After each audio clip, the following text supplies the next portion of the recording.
Hello, listeners. I'm Kathy Fang with Below the Radar, a knowledge democracy podcast. Below the Radar is recorded on the territories of the Musqueam, Squamish, and Tsleil-Waututh peoples. On this episode of Below the Radar, our host Am Johal is joined by Alberto Toscano, a critical theorist and term research associate professor with the Digital Democracy Institute in SFU's School of Communication. He is also the writer of the book Late-Fascism, Race, Capitalism, and the Politics of Crisis, which will be available in the fall of 2023 from Verso Books. In this episode, Alberto traces the emergence of critical theory, explores manifestations of fascism through the work of racialized theorists, and discusses imagined white annihilation and victimization as a predicator for far-right movements in the U.S. We hope you enjoyed the episode. Welcome to Below the Radar. We have a special guest with us today, Alberto Toscano. Welcome, Alberto. Thank you. I wonder if we can begin with you introducing yourself a little bit. So I teach at the School of Communication. I've been teaching for a couple of years, first in a visiting and now in a research term position. And before that, I was at Goldsmiths, University of London, in the sociology department and co-directing a Center for Philosophy and Critical Thought, which I still run. And in general, my work sort of concerns political and social theory and traditions of Marxist and critical philosophy with a focus on their relevance to contemporary social issues and conflicts. And you've been a guest on our podcast before, but I've, of course, first run into your work as a translator of Alain Badiou's work because I was doing some work on there related to my dissertation and read your book on fanaticism and another book you did with a colleague of yours, Cartographies of the Absolute. And you've continued to do a lot of translation work as well. I'm wondering if you can speak to your current interests in fascism. So the interest in fascism, I suppose, is a long-term interest, sort of inevitable if you're interested in or working in critical theory and also concerned with mapping and if possibly reactualizing the legacies of radical and revolutionary movements of the 20th century, which often were either quashed or in any case had to confront various forms of authoritarian or fascist movements. And of course, those movements were often born by way of reaction or counter-revolution, right? And of course, critical theory, in a sense, is nothing if not the theory of fascism.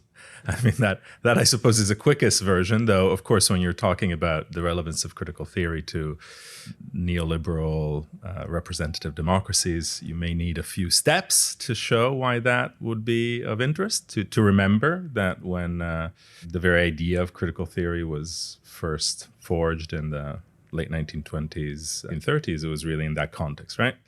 The context first of the emergence of fascism, the emergence of National Socialism in Germany in particular, then the context of the defeat of the left and defeat of socialist and communist forces, and further to that, the whole question of the afterlives of fascism or the continuation of the potentials or the elements of fascism after its seeming defeat on the battlefields of Europe and elsewhere. And so that, I suppose, is one of the sources of wanting to study fascism and to really return to a whole set of theoretical debates on fascism, not just from the 20s and 30s, but from the 1960s and 70s, and more recently, to try to get some purchase, some orientation on contemporary political developments.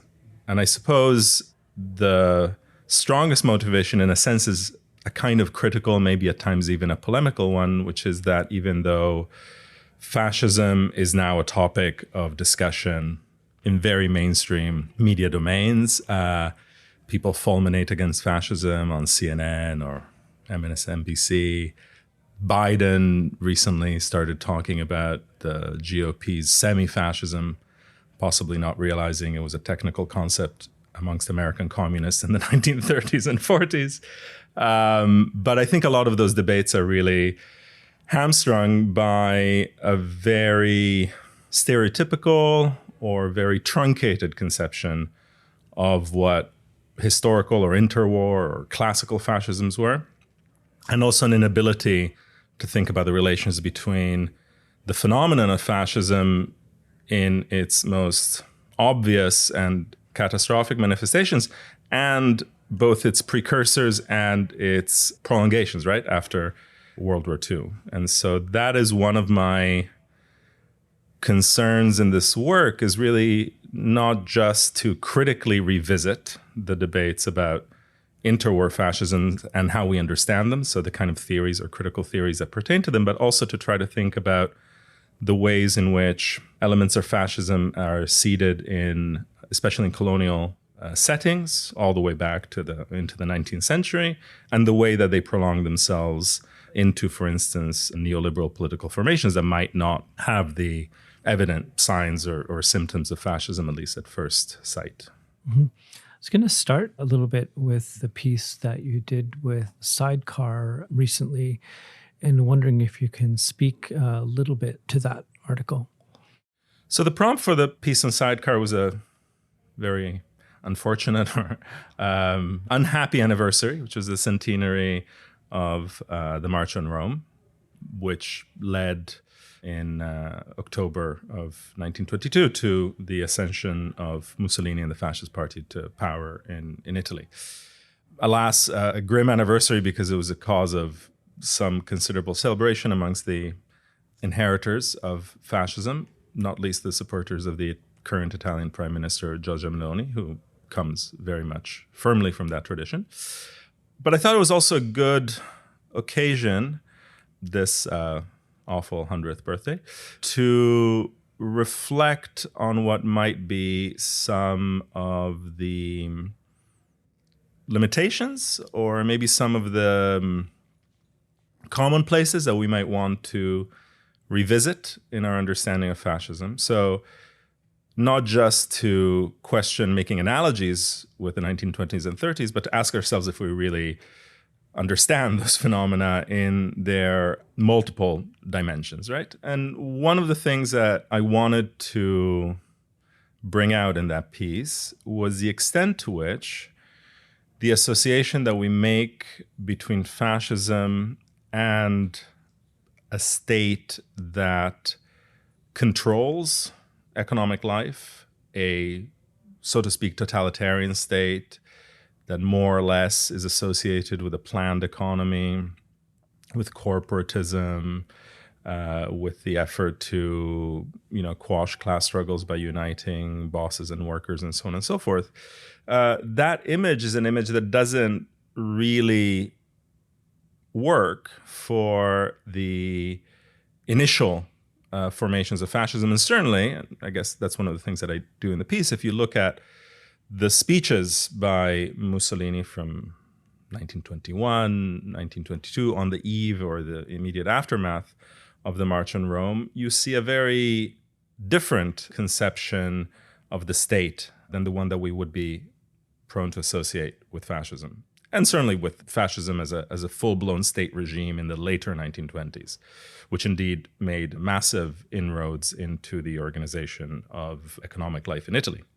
So in those speeches, one of the things that Mussolini does is to place fascism on the side of what he himself calls economic liberalism, and therefore argues, or rather argument not being particularly fascist activity, states, affirms that the purpose of the fascist movement is to take the state out of large swathes of economic life. He mentions, for instance, that the fascist state will not be a state that occupies itself with railroads, will not be a state that occupies itself with the health system, and indeed even goes so far as saying, well, perhaps we will even take the state out of education, altogether, right? So moves that we would associate with forms of rather extreme neoliberalism are there at the beginning. Now, it's very true that then that's not what happens to fascism as a state regime in the later 1920s and early 1930s. But I think it's very significant to reflect on the fact that statism understood in terms of planning and control of the economy is not, so to speak, in the DNA of fascism necessarily, right? And it's something that develops for a whole host of reasons, not least the need to deal with a modern mass society and to restive working and middle classes that require welfare and so on and so forth. Yeah, so that struck me as worth recalling. And worth recalling that there is, of course, at the origins of fascism, a phenomenon of social and political violence, a celebration, even an idealization of violence in all of its kind of virile, martial, post-World War I forms. But there is also the desire to place that violence, seemingly unruly violence, on the side of a certain idea of economic life, which at that time, 1921-22, is pretty classically liberal, or at least as economic liberalism was understood by politicians and economists in early 20th century Italy. In the piece, you talk about Mussolini's reading of Sorel's work, Reflections on Violence. I'm wondering if you can speak a little bit to that work and its sort of entanglement or relation to what became a kind of fascist orientation. Yes, Sorel is a fascinating and perplexing figure whose role in that political moment, or at least whose role even in the 1910s, not just in the 1920s in Italy, was very significant. More significant, arguably, than in his home country of France. Sorel was first very significant in Italy as a participant in what were debates around so-called Marxist revisionism, or the revision of Marxism, which involved Sorel with figures like the Italian Marxist Antonio Labriola, or indeed his friend and for a while kind of intellectual supporter Benedetto Croce, the liberal philosopher. And Sorel then became extremely significant to the emergence of the so-called syndicalist or anarcho-syndicalist or socialist syndicalist movement in Italy between, say, 1903 and kind of 1910. He was a peculiar figure who, in fact, only began to be a writer, intellectual theorist in his mid-40s after having worked as a civil engineer for the French state.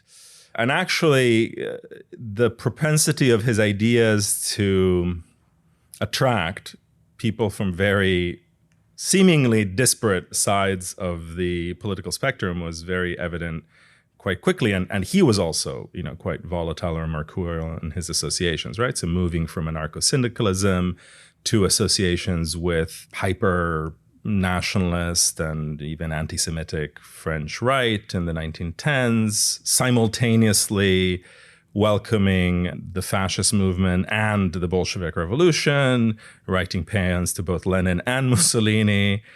And his death, for instance, was met with obituaries that not necessarily celebrated, but, praised his significance as an intellectual figure, both in the communist journal L'Ordine Nuovo, run by Gramsci, Togliatti, and Tasca, and in Gerarchia, which is Hierarchy, the journal of the fascists.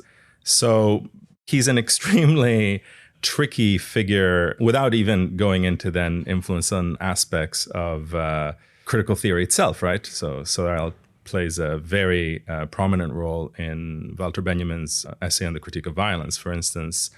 And so he's a kind of crucial, if very slippery reference for all forms of political and theoretical radicalism, right? In the 1910s and 20s, in part because of an emphasis on what could be seen as a kind of revolutionary voluntarism, so a kind of centrality of will and action, fierce critique of liberalism, of parliamentary liberalism in particular, so elements that would have, in different ways, resonated with far left and far right figures as well. The aspect of Sorel's writing, which was most attractive to fascists, Of course, remembering that Mussolini, of course, had encountered Sorel as a socialist, and in fact as a left-wing or radical socialist himself, right, in the early 1910s. But the aspect that really resonated with the fascist Mussolini, or with fascists more broadly, was the reference to the centrality of myth in politics, right? To the centrality of myths, as I think the term that Sorel uses, which I think is taken from the philosopher Henri Bergson, is as blocks of images that will somehow energize or catalyze a kind of creative revolutionary spontaneity, right? And so in Reflections on Violence, which is written firmly in Sorel's syndicalist and kind of revolutionary syndicalist period, the myth is the myth of the general strike. Of course, the general strike then is the object of Walter Benjamin's reflections in the Critique of Violence. The myth for Mussolini is a nation, right? That's the virile, martial nation at war.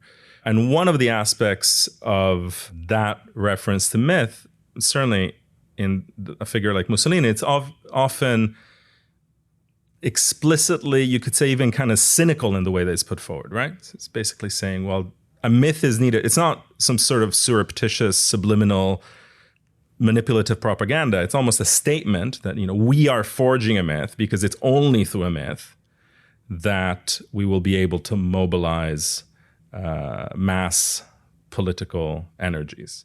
The argument is almost, well, there isn't a nation yet, right? We will make the nation with a myth, and the myth will gain in substance with mass politics and indeed, mass violence, right? And that's maybe as a kind of afterthought of sorts, but that's the very interesting and subtle irony of Walter Benjamin's use of Sorel, is that Walter Benjamin centers the figure of the general strike in his Critique of Violence, but places the general strike against what he calls mythic violence, right? So actually for Benjamin, the general strike is not a myth, right? It's a form of praxis, let's say, whose object in a sense is to undermine forms of myth in the political realm. So it's a extremely subversive, let's say, use of Sorel on his part. Now, one of the things around the way people perceive fascism is sort of around this role of the state or the one-party state. But in your article, you parse out kind of the way through Mussolini's speeches, as you mentioned earlier, that this relation to the state is quite interesting. It's more complicated than the way it gets sometimes presented. And wondering if you can speak through this sort of the notion of the role of the state, or what you later you're referencing Ruth Wilson Gilmore, who uses this term, the anti-state state. Yeah, so Gilmore uses that term, of course, in an analysis of the racial and spatial politics of neoliberalism. My suggestion, I suppose, was that there's elements, certainly of early Italian fascism, as evidenced by those speeches by Mussolini, that would suggest that we could speak of a certain moment of fascism or a certain figure of fascism as that of an anti-state state. In Gilmore's formulation, the anti-state state is a state that grows through the promise of its shrinkage, right? That grows in its apparatuses of violence, in its capacities for repression, in its control of social infrastructure by claiming, advertising its own retreat from the state. And that is very evident, right? That move I think is very evident in Mussolini's speeches. Notwithstanding the fact that, by the early 1930s, when he writes with the philosopher Giovanni Gentile, this famous encyclopedia entry on the doctrine of fascism, or Gentile sort of ghost writes it for him, the idea of the state, of course, looms large, the so-called ethical state, the statements that, nothing against the state, nothing outside the state, everything within the state, all of that then becomes synonymous with fascism. And so in that sense, it's not surprising that our commonsensical or received notion of fascism is as this totalitarian hyper-statist form. My suggestion, hypothesis, I suppose, is that if we want to reflect on the relevance both of the category of fascism but also of theories of fascism to the moment that we find ourselves in, then it might be useful to turn our attention to those moments when fascism was not simply identified, right, with this monolithic figure of the state. And we can also find those, albeit in a very different vein, I think, that in those speeches by Mussolini, in aspects of National Socialism and in theories of Nazism as well, right? So one of the authors who I think is extremely interesting in terms of his analysis of the structure of power in the Third Reich is the theorist and critical theorist and critical legal theorist, I suppose, Franz Neumann, who in his book Behemoth actually argues that what National Socialism generated was what he calls a non-state state. So that ultimately it was the Nazi movement and the Nazi party that treated the state bureaucracy, state capacities as an instrument for racial and power projects that were not contained by the state. And in fact, Neumann, already in 1942, uses this insight to argue for why his, I can't remember if Neumann himself was taught by Carl Schmitt. I think Kirchheimer was, of the critical theorists. But in any case, Neumann knew Schmitt quite well during the Weimar period. And he argues in Behemoth that, Schmitt falls out with the Nazi establishment or aspects thereof, in part because he is a kind of state fetishist, right? And that instead other figures, especially amongst jurists or legal intellectuals in Nazi Germany, become central to the regime in part because they find ways of arguing that what Nazism is creating is something other than a state as classically understood, right? By Western political theory or by legal theory. And it's in that context that Neumann, of course, advances his idea that Nazism does not create a Leviathan, right, but creates a behemoth, right, which a behemoth being the mythical figure for Hobbes of civil war. And in fact, for Neumann, then the Nazi state is a state which is not only can only exist through endless, brutal wars of conquest, but it's also a state that's in a permanent internal state of civil war, right? Because actually, it doesn't really have any principles of stability or cohesion other than those of this kind of expansive racial terror and conquest. And so he depicts the Nazi state as one in which various groups, industrialists, the SS, the army, the party, are kind of constantly at war with each other, right? The state, in a sense, no longer mediates conflicts properly, but just becomes a kind of arena of these rackets, in a sense, right? And then Hitler has the role of sort of mediating between these bodies and giving this impression of seamless cohesion. But in fact, it's a completely internally antagonistic and formation, also in which political power directly translates into economic power, right? Into plunder of resources and so on and so forth. So I think whether it's looking at early Italian fascism and its contiguities or affinities with a certain kind of anti-democratic economic liberalism, or looking at the ways in which the Nazi state was not simply the apotheosis of the modern Western state, but perhaps also its implosion. All of those might allow us maybe to take some distance from those notions of fascism as inevitably associated with a kind of monolithic state, which I think end up being a blockage or a hindrance to thinking about the present as well. Uses the fascism as well, like there's a kind of the takeover of the state apparatus is always presented in a particular way, but You're right that it's not as an insurrection, but by invitation by sovereign authorities, or a kind of civil war for economic liberalism, or even the takeover of state is sometimes done in particular ways that is not an insurrection. In fact, it happens through the existing structures of the state before the laws are overturned or suspended. Wondering if you can speak to that a little bit. Yeah, I think because of fascism's association with political violence, and because indeed it itself celebrates and identifies itself with political violence, we often think of fascism as synonymous, right, with a violent takeover of power.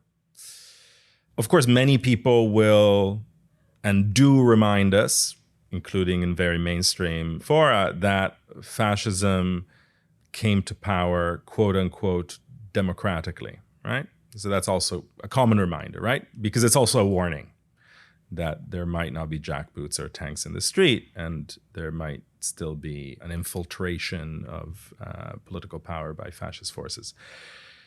The reality, at least in Germany and Italy, falls somewhere in between, right? So you have a combination of street violence is perhaps a euphemistic way of putting it, right? But, of mass organized militia-like violence that serves to affirm what is almost a kind of dual power already, right? So the fascists are already able in Italy in 1920 and 21 through the phenomenon of organized political violence, or squadrismo, or the use of these kind of squads that descend on workers' cooperatives, on socialist city administrations and the like, to dismantle and destroy them, shows that that the monopoly of power of the state has already largely been undermined. And of course, as with most cases of fascism, including the creeping forms of the present,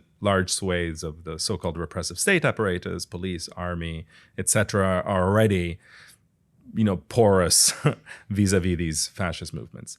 But and this is very evident in the March on Rome as a kind of classic case, that form of organized political violence does not directly take power, right? It instead exerts a kind of spectacular pressure that creates the conditions, or in a sense, kind of the excuses or the opportunity for reactionary, conservative, and nationalist, but non-fascist forces amongst governing and business elites to opt for this solution to ongoing crisis, right? And therefore, Mussolini is, in the Italian instance, invited by the king to take the position of prime minister. Even though, of course, in terms of political representation, in terms of votes, Italian fascists have nothing close to a percentage of votes that would make them even the leading force in a kind of right-wing or nationalist formation. They'd participated in some coalition governments, etc. And perhaps more complicated, but also in the case of Nazi Germany, that's also the phenomenon, right? Hitler is invited to take the chancellorship without having, in any straightforward way, won the elections. In fact, as people note, the Nazis had peaked in terms of their electoral support earlier, right, than 33. And so then what becomes crucial to think through is that social political coalition that of centrist liberals and nationalists and conservatives that find it expeditious to rely on this openly violent, seemingly revolutionary and anti-statist movement to shore up, right, a power that they feel is at risk. And then, of course, the dynamics that follow are quite different. In the case of Italy, for instance, the formation of a kind of one-party state takes some time, right? Not, fully in place until the later 20s. In the Nazi case, it's extremely accelerated, right? And there's various reasons why that can be explained. So I think that, it's an important phenomenon, right? Because it suggests that we should be careful about this image of the fascist coup, right, as the way in which fascism comes to power, right? And that perhaps political violence has other roles, right? And there's more of a dialectic between the street violence and the institutional power. And if anything, one could say that, Mussolini, partly from having been a journalist and propagandist and also a socialist politician long before he was a fascist, was very tactically and strategically adept at playing these registers, right? Using the threat of violence to make possible a smooth entrance into power, right? What the king does, in fact, in Italy is to basically not sign a state of emergency that would allow the army, which was perfectly capable of doing, whether it would have done it is a different matter, given its sympathies.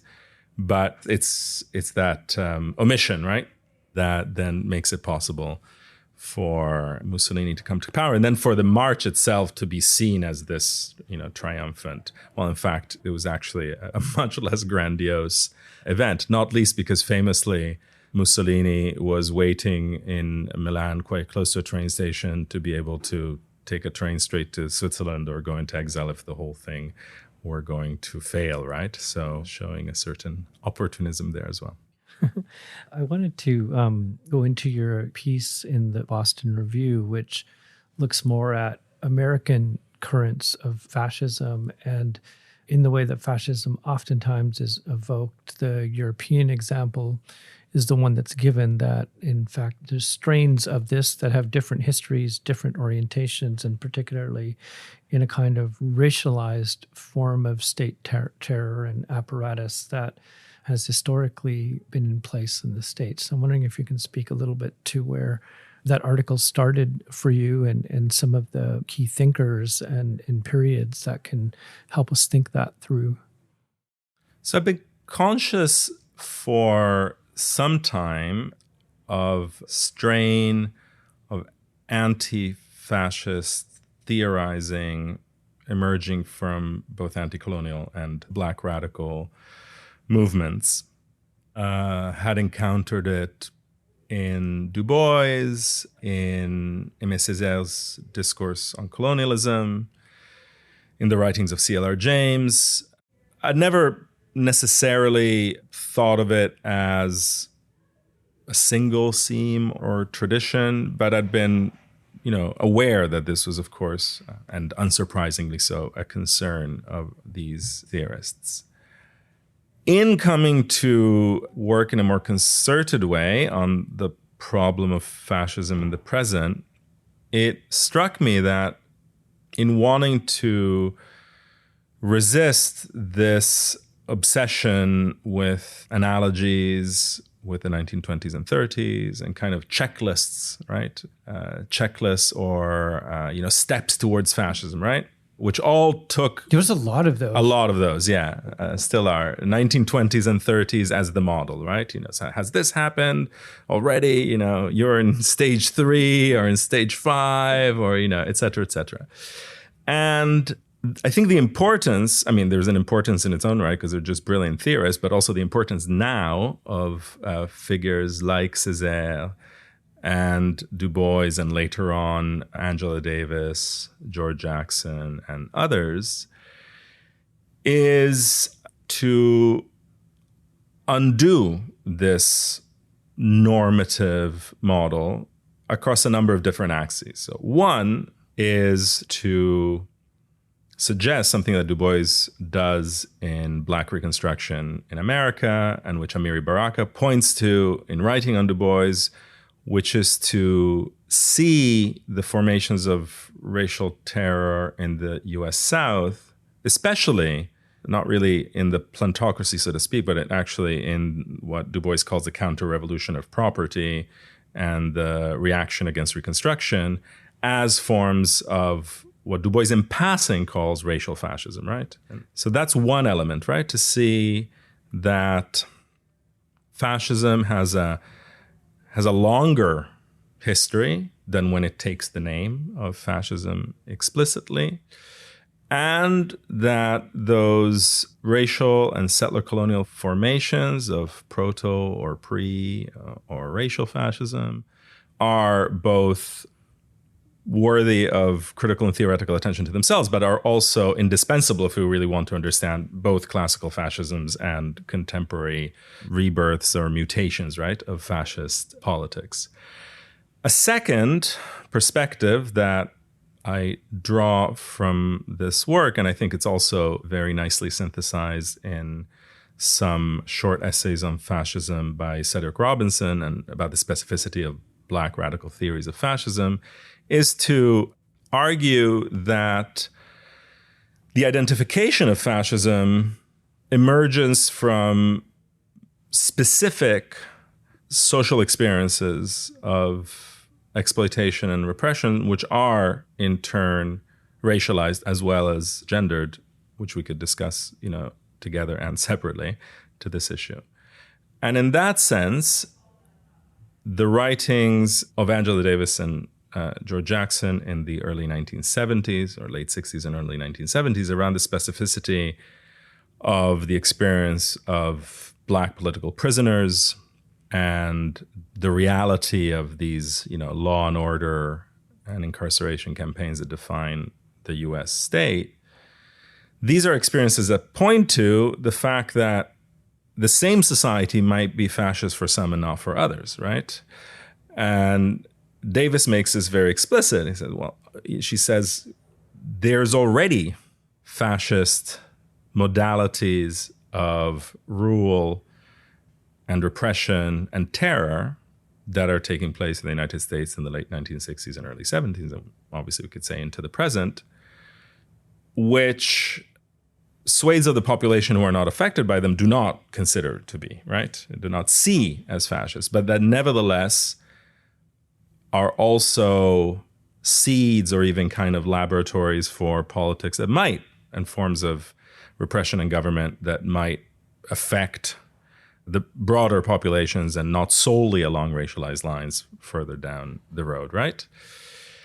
And I guess third and last, we could also say, so not just that fascism has this kind of racial longue durée that is like long before the European 1920s and 30s, and that has to do with colonialism, settler colonialism, and empire, that there is a differential experience of fascism, but also that fascism, certainly in its North American forms, is not just a counter-revolutionary or preventive counter-revolutionary force, but it's one which is explicitly responding to the threat posed to a white supremacist order by liberation movements of racialized people, right? So that if we want to understand what fascism means in the wake of civil rights and Black liberation struggles, then we have to see it in the specificity of its response, and not just like as a kind of abstract, generic way in which capitalism deals with its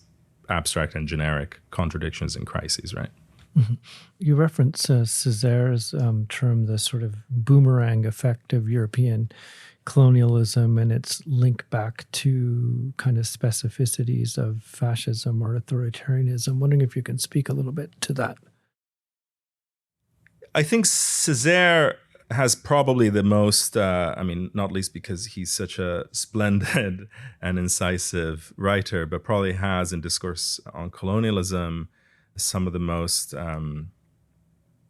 effective formulations of the idea that the fascism that we often misperceive as an intra-European phenomenon is constitutively linked to the histories of colony and empire, and that it is in many ways a return or a projection of racial regimes and forms of political and military and genocidal violence that are firmly established and practiced outside of the so-called metropole, that under the condition of global capitalist crisis of the 20s and 30s, then, return, so to speak, to European soil. And there's somewhat analogous, if actually in some ways not comparable, formulations of this also in some writings by the Marxist Karl Korsch and also by Hannah Arendt in Origins of Totalitarianism. Her formulation is rather problematic for a number of reasons having to do with her own, so to speak, racial imaginary, which is a bit overdetermined by Heart of Darkness and Joseph Conrad and so on and so forth. Now, I think Césaire's insight is extremely significant and has been extremely significant for a lot of theorists of contemporary fascism. And for those listeners interested in this, I would just recommend they look, at least at first, at Robin Kelly's introduction to the new edition of Discourse on Colonialism. I think it's perhaps also worth qualifying the idea of the boomerang, right? It's worth qualifying, one, maybe through exploring the idea that Europe already manifested forms of what Cedric Robinson called racial capitalism, right? Differentiations and repressions of its own, so to speak, laboring population on axes of difference and so on, right? So the history of Europe is also the history of all forms of racially framed repression and violence, in forms of internal colonialism, in histories of anti-Semitic and anti-Roma repression and persecution. So in some sense, it's not just that there is this kind of homogeneous European history and then these awful things are done in the colonies and then they return, right? You kind of have to follow the whole circuit, right? Things are also done in colonial spaces that had already been, practiced and perfected against internal ethno-racial minorities and against laboring classes and, dispossessed and subalternized people within Europe itself, right? And I think we have to be careful also, right, of these kind of homogeneous, anachronistic notions, right, of this kind of homogeneous white continent or whatever, right? Just as, we can learn a lot from, what the British practice in Ireland first and then exported to other settler colonial contexts, right? So it all kind of has to do with, how we configure this idea of Europe in part. So that's one issue. I think the boomerang should not be taken as too linear, right? Or too unilateral kind of a metaphor. And then I also think we could qualify Césaire's point, and this really has to do with histories of settler colonialism specifically, by emphasizing how much the settler colonial practices, juridical practices, for instance, and imaginaries played a critical role in the formations of European fascism, right? It's no secret that the East plan of the Nazis was basically their own version of a kind of manifest destiny, right? That they constantly fantasized their own genocidal and territorial practices with a kind of North American model in mind, right? And this was also true at the very technical juridical levels. So very early on in the emergence of the Nazi state, in the planning of racial laws, Nazi jurists were studying quite assiduously racially exclusive and hierarchizing legislation applied to African Americans and Native Americans in the States, right? And initially, in fact, which of course in retrospect is surprising, but initially they thought that Jim Crow laws were too extreme to be able to implement, right, on the European continent. But one thing that became really crucial was modeling initial racial laws on Indian laws in the US, right? And there's a really fascinating book by an author called James Whitman called Hitler's American Model, precisely on this, on the question of racial laws and their kind of settler colonial models. And Indian laws were fascinating for these racist Nazi jurists because they permitted the possibility of having nationals who weren't citizens, right? It was all about the stripping of citizenship and the creation, right, of all sorts of racialized and subordinate populations. So that's another sense, right, in which, yeah, it's not just a kind of boomerang, because it's not just about what European powers, France, Britain, Germany, Italy, did in their colonial and imperial outposts and ventures, but also very much what European settler colonies outside of Europe did as a model, right? So there's a lot of very interesting historical discussion, right, about, for instance, how many key figures in Nazism or ideologues or military practitioners drew on the experiences, for instance, of the genocide carried out on the Herero people in the early part of the century by Germany, and so on and so forth. But I think there's almost an even stronger claim, or even maybe perhaps even a more precise or specific claim than the boomerang, to say that maybe not European fascism as a whole, but certainly National Socialism is, in a fairly uncontroversial way, the idea that you could be a settler colony like inside so-called European space, right? And in many ways, it imagines itself in that mode, right? Like the whole idea of Lebensraum or living space is very much an artifact, right, of that model and that imaginary. Yeah. Mm-hmm.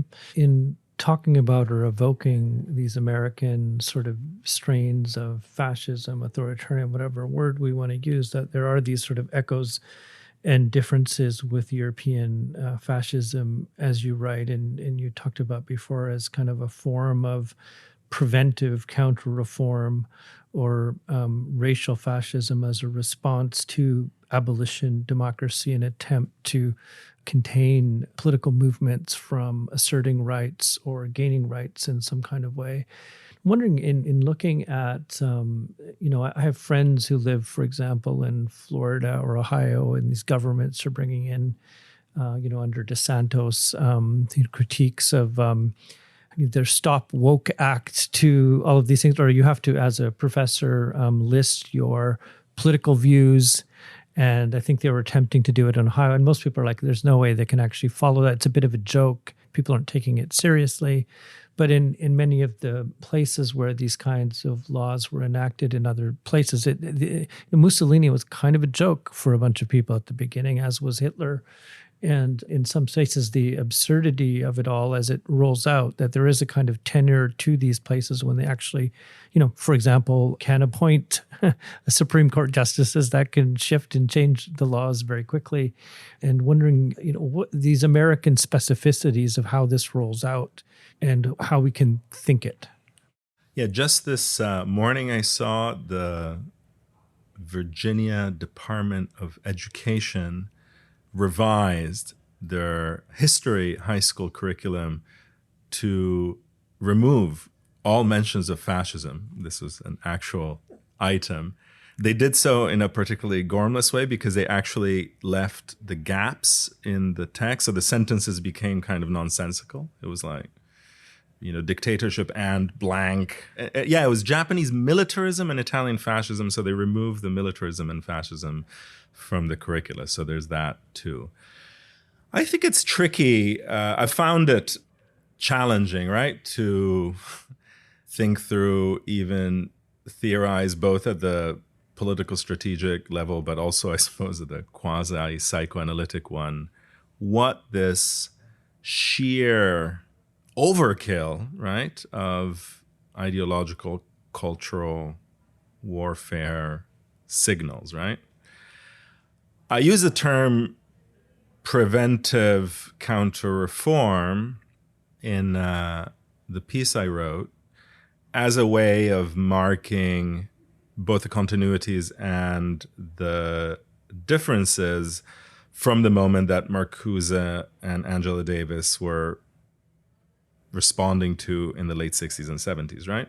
They said, okay, if there is a US fascism, then it's not a fascism that takes place in the context of or the wake of revolutionary or insurrectionary situations. It takes place in anticipation of and to preemptively undermine the possibility of the emergence of a threat to orders of property and privilege, right?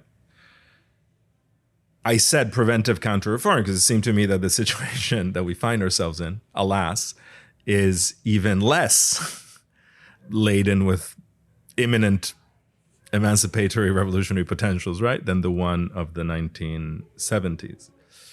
And so in a way, when, these in some ways completely grotesque and bizarre legislative drives are carried out, for instance, to try to remove the teaching of critical race theory from elementary schools, where I don't think the works of Kimberly Crenshaw are discussed at great length. This kind of everything is critical race theory. Mentioning the existence of slavery is critical race theory, right? It's critical. It talks about race, and somehow anything that involves thought is treated as theory itself. Actually, you could almost say is become this kind of quasi-racialized word in the States, right? Like theory is what awful leftists who want to destroy Western white civilization or something do, right? Just by definition. So that's why I think, I use the term preventive counter-reform. Now, in doing that, I don't want to, belittle the discursive struggles, right? Very significant discursive struggles in some way have played out especially across the United States, for all of their ambivalence, right? So you find self-avowed radical abolitionists writing op-eds for the New York Times, which is surprising, which is, of course, still a, massively establishment, liberal, right-wing paper, right? So it's not. And it's true that if you look at the whole debate around the advanced placement course, right, the most recent one in Florida, I was impressed by the curriculum. It was like, we've done well. It's like, yay for cultural Marxism, right? Like, I thought, wow, they have, Robin Kelly and Kianga Yamata Taylor and an AP exam. Like, that's some serious discursive struggle taking place, right? So, and in one sense, like, there's both an element of like grotesque overreach and like comical paranoia, but there's also the reality, right? There's the reality that people have engaged and people should like own up to, should be proud of that, right? Like, it's an impressive achievement to get Floridian 18-year-olds to read abolitionist theory in, state schools. Like, that's great that they got even to the point where they were forced to then now, I think it was yesterday or something, I saw that they proposed the kind of redacted or revised course, right? And in a way, I think and I think a lot of people do, especially the abolitionists and radical thinkers just mentioned, see this as a real discursive struggle. And therefore, there's nothing in a sense to be surprised by or kind of even to complain about. It's like, of course they're going to do this because you are intentionally threatening the hegemony of their ridiculously regressive and harmful conception of the world, right? So that, so in some sense, it's, that there's both diversionary and instrumental notion of, culture war, but there are also evidently very massive discursive conflicts that are very kind of consequential, right? In the United States and elsewhere. I'm not sure if I have necessarily that much more to say about that issue in particular.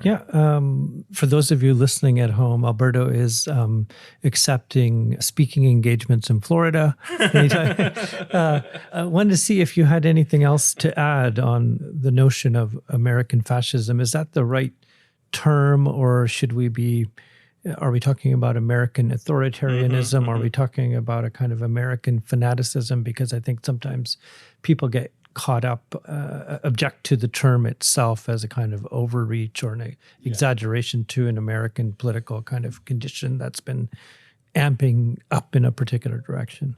Yeah, that I confess is one of the ambivalences I have in undertaking this whole project, right? I think it's crucial to think with theories and conceptions of fascism from different historical moments and coming from different intellectual and political traditions, also outside of Western or Atlantic context. I'm thinking of very extremely interesting debates on fascism, for instance, that took place in Japan in the 1930s and onward and so on.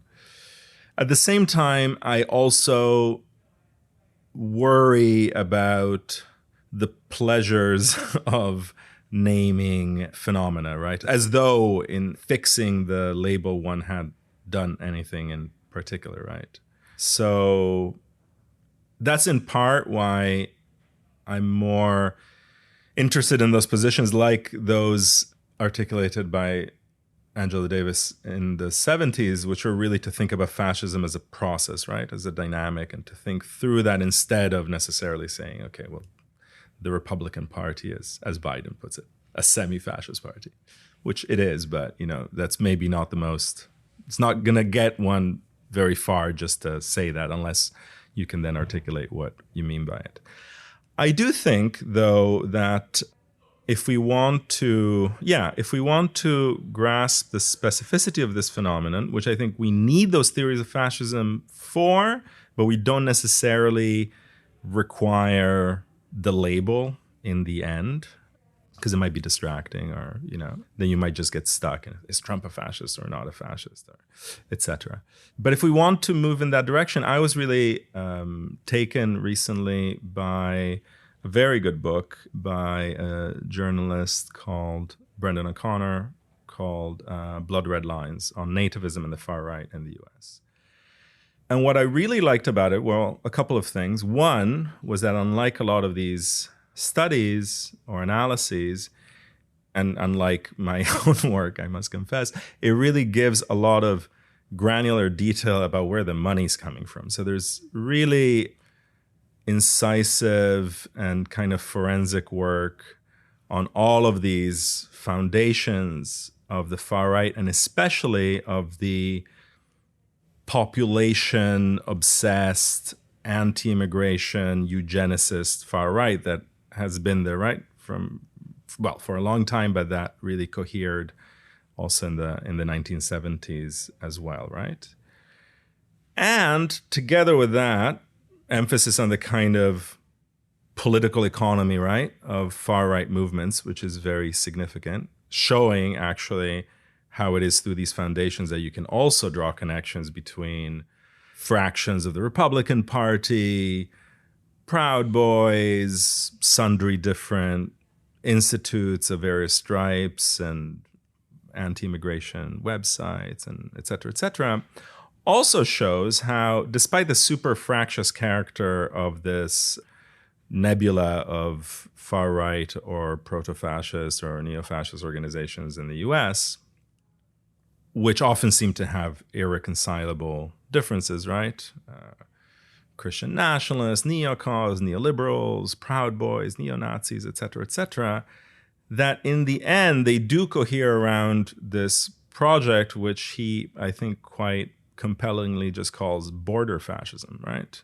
And that basically the defense of white homogeneity and privilege, albeit with some complicated caveats, because of course some of these supremacist groups are not actually entirely white, like the Proud Boys, but then nevertheless the obsession with the border and the obsession with the threat of the suicide, decline, degradation of this white Western conception, white Western settler conception of the United States is the cement, but also what allows all of these groups to communicate and to cohere in many ways, notwithstanding that if you ask them about distinct issues like their economic vision or, their conceptions of ecology or whatever, they might differ quite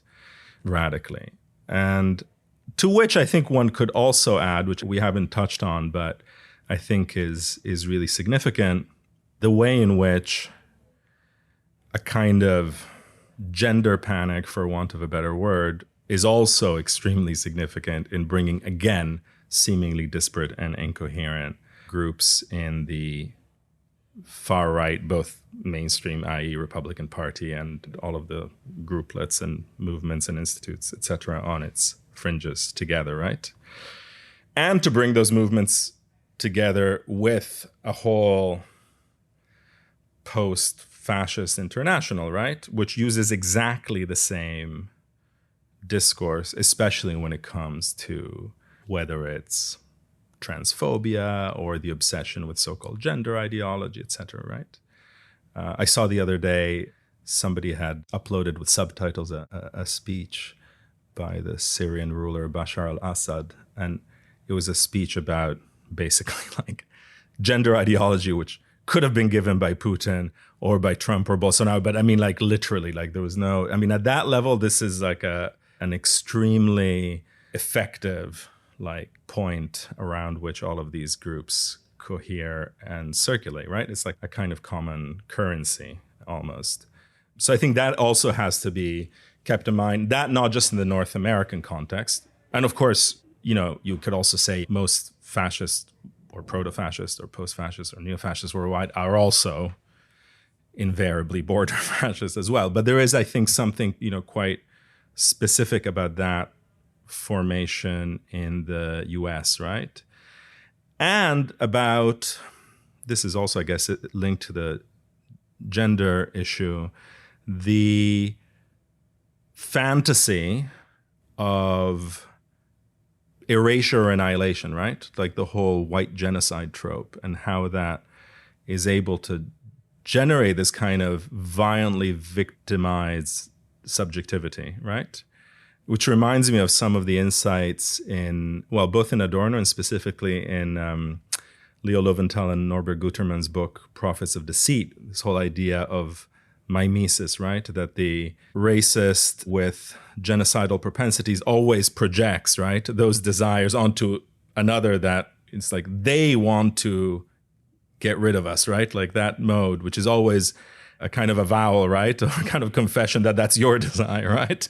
Where you're constantly obsessed with the idea that everyone is scheming for your own elimination. That might say more about, or much more about your own inclinations and about the social reality that surrounds you. And of course, that plays out on the gender dimension as well, right? Like the end of sexual difference, the end of masculinity, the end of women, et cetera, also has that kind of structure, authoritarian personality structure. Thank you so much, Alberto, for joining us on Below the Radar. Well, thank you, Am. Below the Radar is a knowledge democracy podcast created by SFU's Van City Office of Community Engagement. Thanks for listening to this episode with Alberto Toscano. Head to the show notes below to learn more about books by Alberto, such as Late-Fascism, Race, Capitalism, and the Politics of Crisis, and other mentioned resources. You can follow us on social media at SFU_VOCE to keep up to date on new podcast releases. Thanks again for listening, and we'll catch you next time on Below the Radar.